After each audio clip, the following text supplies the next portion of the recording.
आइए आज देखते हैं CBSE मैथमेटिक्स 2024 की बोर्ड के लिए कुछ इम्पोर्टेंट सवाल फिर से।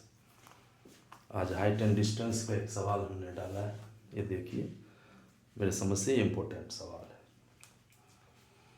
लिखा है कि an observe from the top of a lighthouse 100 metre above sea level the angle of depression of the ship sailing directly towards it changes from 30 degree to 45 degree.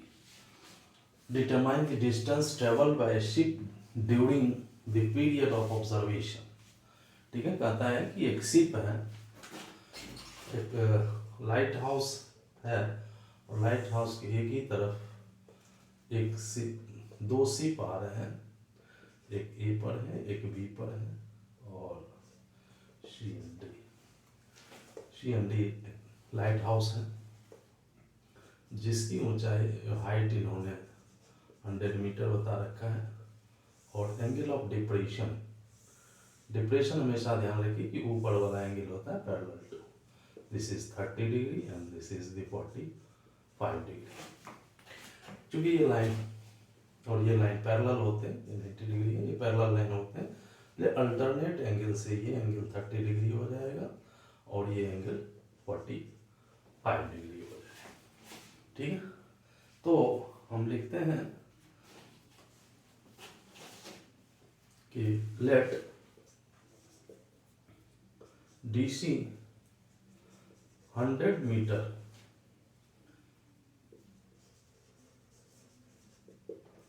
height of a lighthouse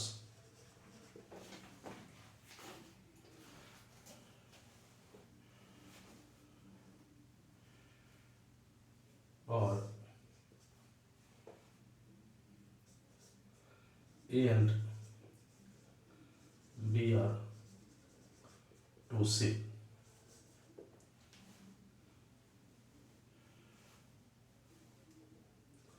moving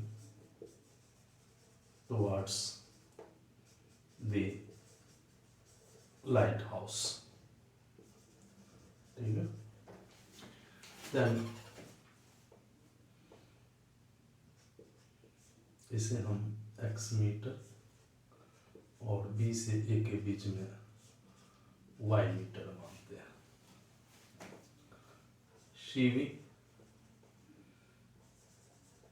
distance between the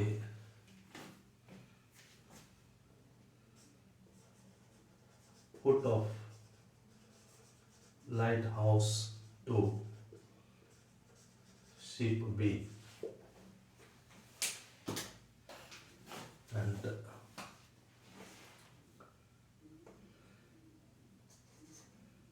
BA CV, इसको हम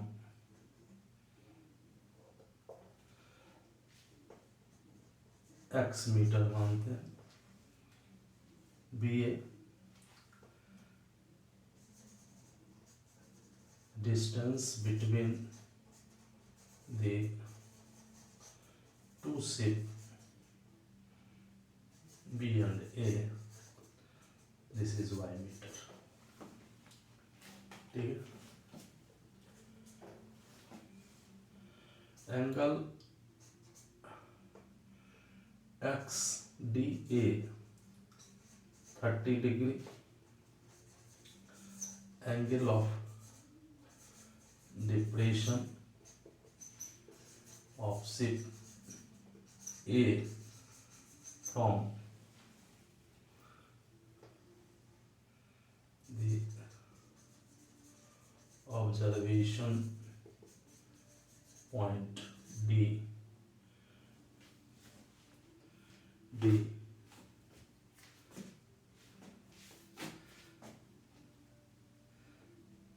this is equals to, इसलिए angle of DAC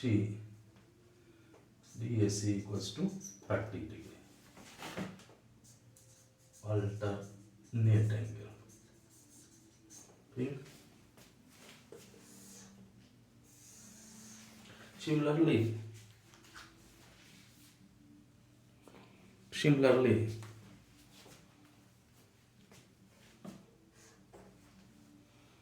angle XDB 45 degree, angle of depression of ship B, इसलिए angle DBC 45 degree alternate angle. ये और ये alternate angle होते हैं, ये और ये alternate. Now in triangle DCB tan 45 degree DC upon CV, tan 45 1, DC 100, CV x equals to 100। in triangle DAC tan 30 degree DC by CA यानी 1/√3 DC 100 x plus y equals to 100√3, y equals to 100 minus x, और x की value 100 है तो 100 common ले लीजिए, √3 minus 1। ठीक है, इसका मतलब ये हुआ y इक्वल्स टू 100 1.732 माइनस 1, यानी 100 इंटू 0.732 यानी 73.2 मीटर। तो इसलिए distance between the two ship equals to 73.2 metre. ठीक है, ये कंप्लीट आपको हो सकता है 5 नंबर में आ जाए। ये सवाल आपको 5 नंबर में भी आ सकता है या 4 नंबर में आएगा, तो आपको इसके 4 पार्ट कर देंगे कि फिगर बना दीजिए, फिर इसका बी और सी के बीच का डिस्टेंस बताइए, और फिर आप वाई का डिस्टेंस दोनों शिप के बीच का डिस्टेंस बताइए। ठीक है, ये बहुत ही इंपॉर्टेंट क्वेश्चन है, इसे आप ज़रूर कीजिए। ठीक है, ओके। नेक्स्ट क्वेश्चन,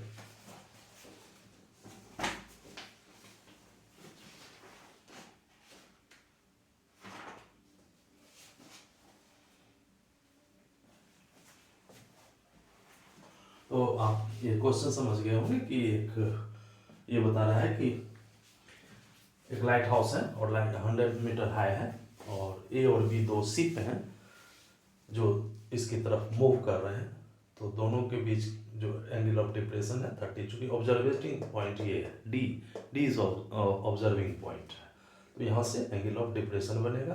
लेकिन जब हम न्यूमेरिकल बनाते हैं तो इसके अल्टरनेट एंगल से हम इसको सॉल्व करते हैं। तो हमको ये जो हमने आपको डिस्क्रिप्शन लिख के दिखाया है कि इसकी DC क्या है, DC 100 मीटर हाई है और ये लाइट हाउस है, ए और बी 2 शिप हैं, CV जो है लाइट हाउस से शिप बी का डिस्टेंस है, और वाई जो है दोनों शिप के बीच का डिस्टेंस है। ये एंगल ऑफ डिप्रेशन जो है, ये एंगल और ये एंगल दोनों बराबर होंगे, तो हमको जब कैलकुलेशन करना होगा तो हम इस एंगल से शुरू करेंगे, और तब इन angle DCB tan 45 DC by CV, यहाँ से x की वैल्यू 100 आ गया क्योंकि tan 45 की वैल्यू 1 होती है। उसके बाद हम इस ट्रायंगल DCB बड़ा वाला ट्रायंगल को लेंगे, DAC,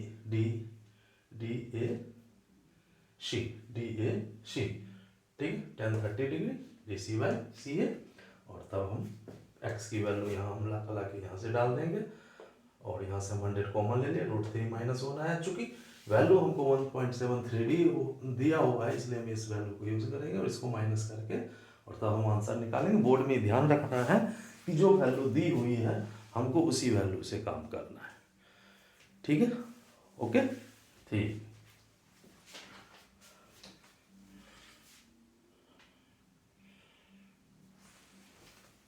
नेक्स्ट क्वेश्चन जो हम आपको दे रहे हैं, ये भी बहुत ही इंपॉर्टेंट क्वेश्चन है, इसको भी ध्यान देना है।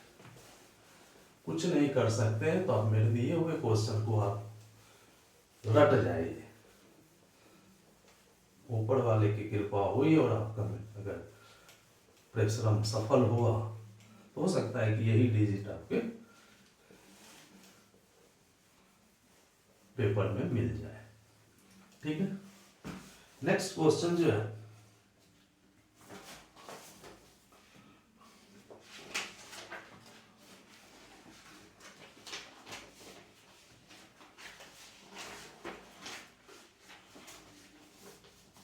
नेक्स्ट क्वेश्चन है कि the length of the tangent, ये सर्कल से एक सवाल है।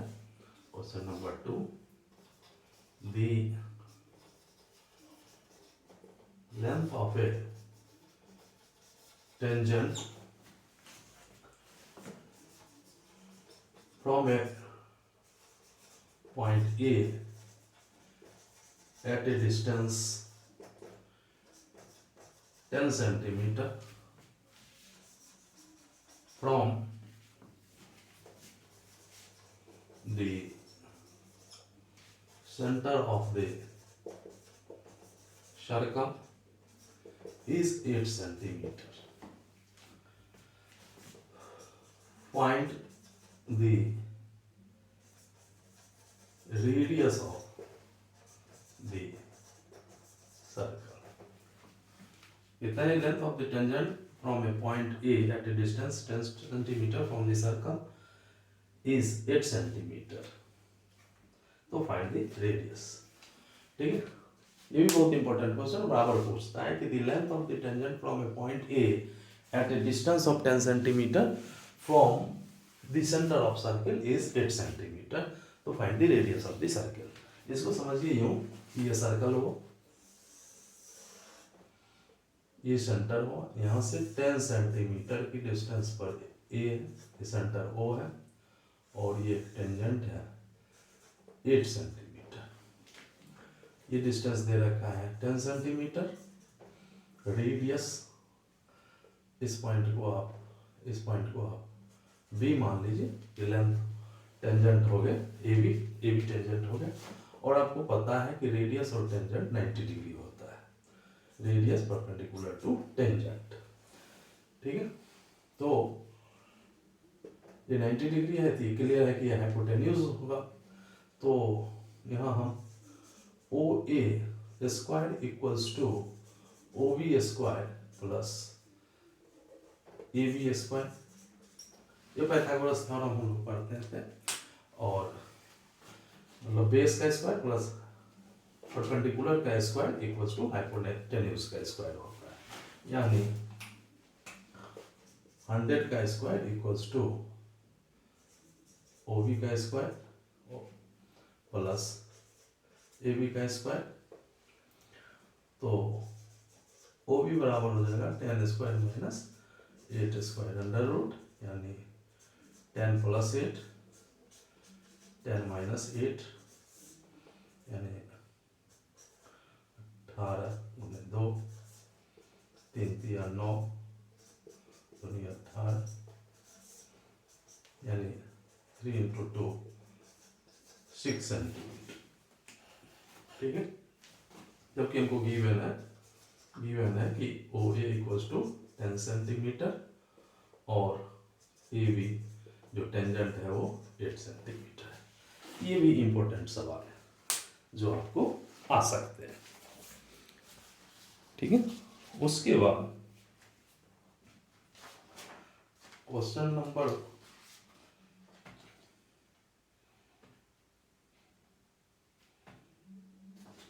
3, क्वेश्चन नंबर 3,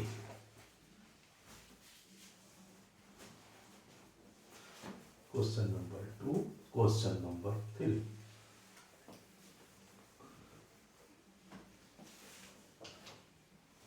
कहते हैं कि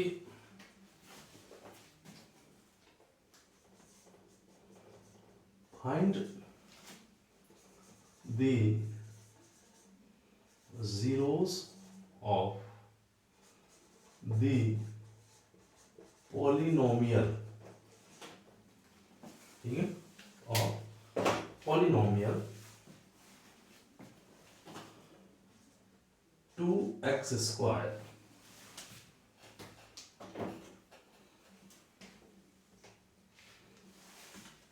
minus 3x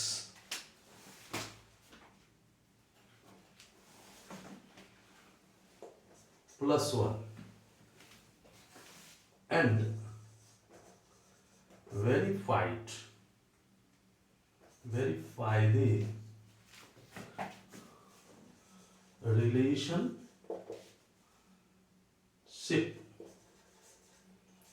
between the zeros and the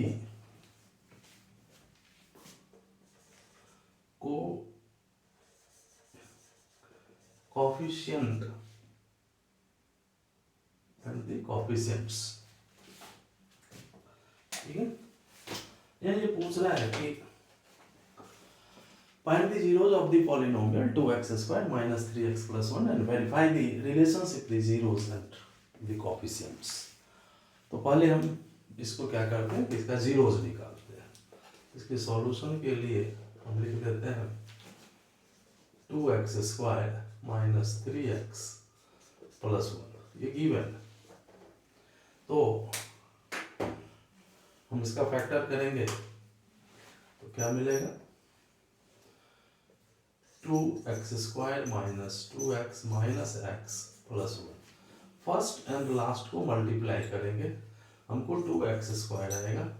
और बीच वाले को हम ऐसे स्प्लिट करते हैं कि प्लस या माइनस करने पर बीच वाला आ जाए और मल्टीप्लाई करने पर हमको ये प्रोडक्ट आना चाहिए। तो माइनस 2x और माइनस x को मल्टीप्लाई करेंगे तो 2x स्क्वायर होगा और ऐड कर देंगे तो माइनस 3x हो जाएगा। इन दोनों को जोड़ देंगे तो माइनस 3x हो जाएगा और मल्टीप्लाई कर देंगे तो ये आ जाएगा। अब यहाँ से हम 2x कॉमन ले लें तो x माइनस 1 और यहाँ पर माइनस 1 कॉमन ले लें तो x माइनस 1, यानी x माइनस 1 और 2x माइनस 1, ये फैक्टर हो। अब हम इसमें देखेंगे x की कौन सी वैल्यू डाल दें कि ये जीरो हो जाए। तो आप वैसे भी दिमाग लगा सकते हैं कि x माइनस 1 है तो x की जगह अगर हम 1 डाल दें तो ये टर्म जीरो हो जाएगा, या इस x की जगह अगर हम 1/2 डाल दें तो ये जीरो हो जाएगा।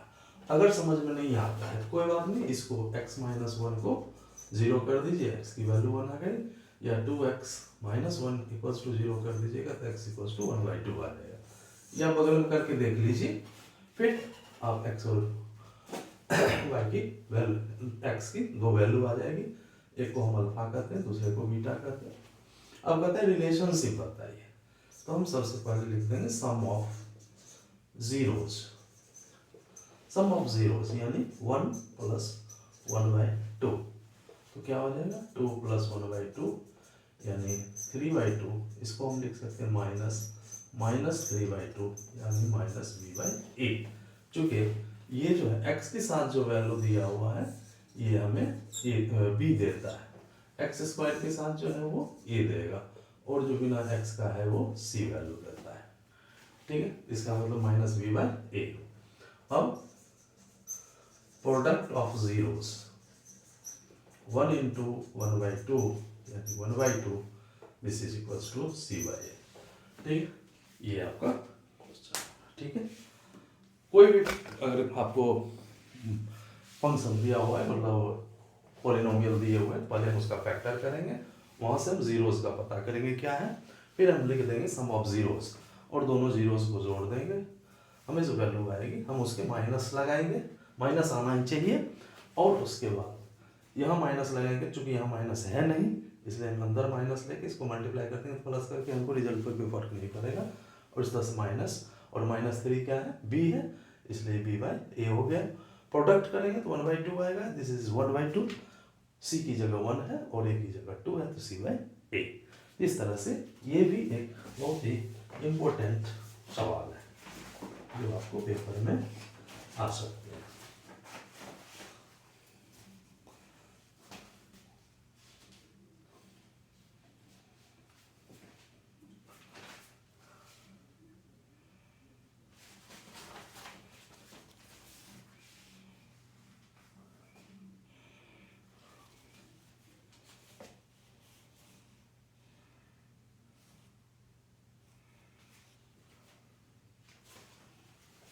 Question number 4,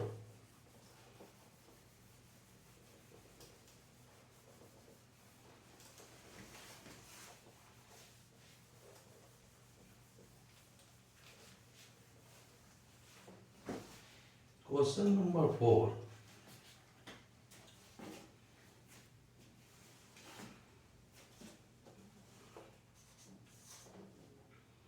if 3 tan theta equals to 4, evaluate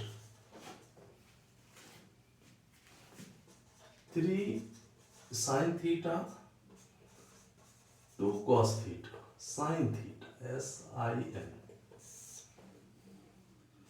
3 sin theta 2 cos theta। ठीक है, अब इसको सॉल्व कीजिए। इसका सॉल्यूशन क्या होगा? तो सॉल्यूशन के नाम पर आइए, हमको गिवन है 3 tan theta इक्वल्स टू 4, यानी tan theta इक्वल्स टू 4/3। हम दो मेथड से इसको बना सकते हैं। पहला मेथड देखिए, जैसे कि सिंस हमको क्या वैल्यू दिया है 3 sin theta plus 2 cos theta, 3 sin theta minus 2 cos theta. ठीक है, तो वो इसको cos थीटा से डिवाइड कर दीजिए। 2 sin theta, 2 sin theta plus 3 sin theta plus 2 cos theta divided by cos theta, या और 3 sin theta minus 2 cos theta upon cos theta. अगला स्टेप ये होगा 3 sin theta by cos theta plus 2 cos theta by cos theta upon 3 sin theta by cos theta minus 2 cos theta by cos theta. ठीक है, अब cos theta से cos theta cancel, cos theta से cos theta cancel, और sin theta by cos theta tan theta होता है। 3 tan theta plus 2 3 tan theta minus 2। अब tan theta की वैल्यू आप डाल दीजिए 3 और tan थीटा की वैल्यू 4/3 प्लस 2 और 3 इंटू 4/3 माइनस 2। 3 से 3 कैंसिल, यानी 4 प्लस 2 4 माइनस 2 6/2 यानी 3। एक तरीका ये है कि आप इससे सॉल्व कर सकते हैं। दूसरा तरीका आप यूज कर सकते हैं क्या? तो 3 tan थीटा इक्वल्स टू 4, तो tan थीटा इक्वल्स टू 4/3 यानी p/b। तो यहाँ से हम h निकालिए, p square plus b square यानी 4 स्क्वायर प्लस 3 स्क्वायर कितना होगा 25 यानी 5 ना क्या है 5 आ गया। अब साइन थीटा p/b और cos थीटा p/h और cos थीटा b/h। ठीक है,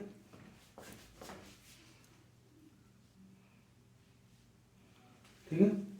अब ये वैल्यू गिवन एक्सप्रेशन में दे दीजिए। Given 3 sine theta plus 2 cos theta, 3 sine theta minus 2 cos theta, यानी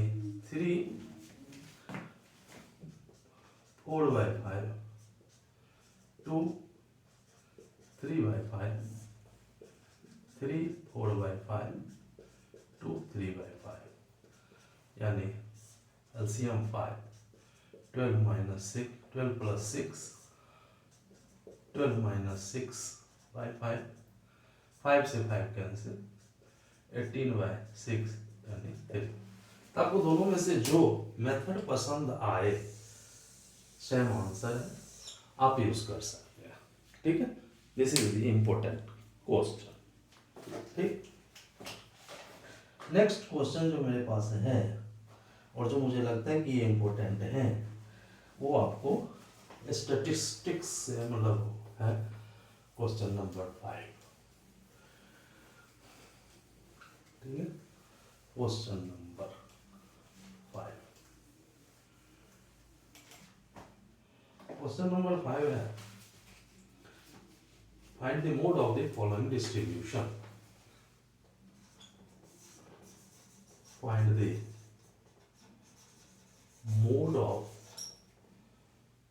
mode for the following frequency distribution। ठीक है, following distribution, तो डिस्ट्रीब्यूशन क्या है? क्लास और फ्रीक्वेंसी।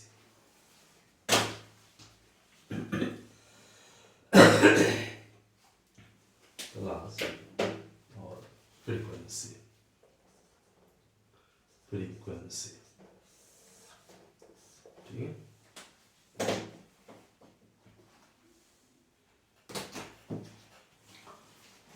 क्लास है 0 to 5 5 to 10 10 to 15 15 to 20 25 25 to 30 और 30 to 35। फ्रीक्वेंसी दिया हुआ है 10 15 30 80 40 20 and 5। 10 15 30 80 40 20 and 5, ये इसका हमें मोड निकालना है। ठीक है, तो मोड निकालने के लिए हम क्या करते हैं, सबसे पहले हम इसको इस टेबल को बनाएंगे, CI और frequency 0 to 5 5 to 10 10 to 20 20 10 to 15 15 to 20 20 to 25 25 to 30 और 30 to 35। ठीक है, फ्रीक्वेंसी 10 15 30 80 80, उसके बाद 40, उसके बाद 20 फिर 5। ठीक है, अब मोड निकालने के लिए हम सबसे क्या करें, सबसे पहले हम फ्रीक्वेंसी चेक करें। जो हाईएस्ट फ्रीक्वेंसी होता है उसे हम लिखते हैं F1, उसके ऊपर वाले को F0 और नीचे वाले को F2। ठीक है, और फिर हम मोड का फॉर्मूला लिखिए, L plus F1 minus F0 2F1 minus F0 minus F2 into H। ठीक, अब देखिए क्या होता है, L क्या है, L1 ये मोड क्लास होता है, इसको कहते हैं मोड क्लास। इसका जो लोअर लिमिट होता है, दिस इज द 15, ये हो गया 15 plus F1 80 F0 30 divided by 2 into 80 minus 30 minus 40 into HS class interval का डिफरेंस होता है, ये हो गया 5। 50 plus 50 into 5 divided by 160 minus 70, मतलब 15 प्लस 50 इंटू 5 0 9 16 में से 9 7 16 9, ठीक है। 0 से 0 कैंसिल, 15 प्लस 25 बटा 9, 15 प्लस 9 दूनी 18.70, 963 यानी 17.7 ये मोड आ गया। तो इस तरह से this is the important question for CBSE board part first. Okay, ठीक है।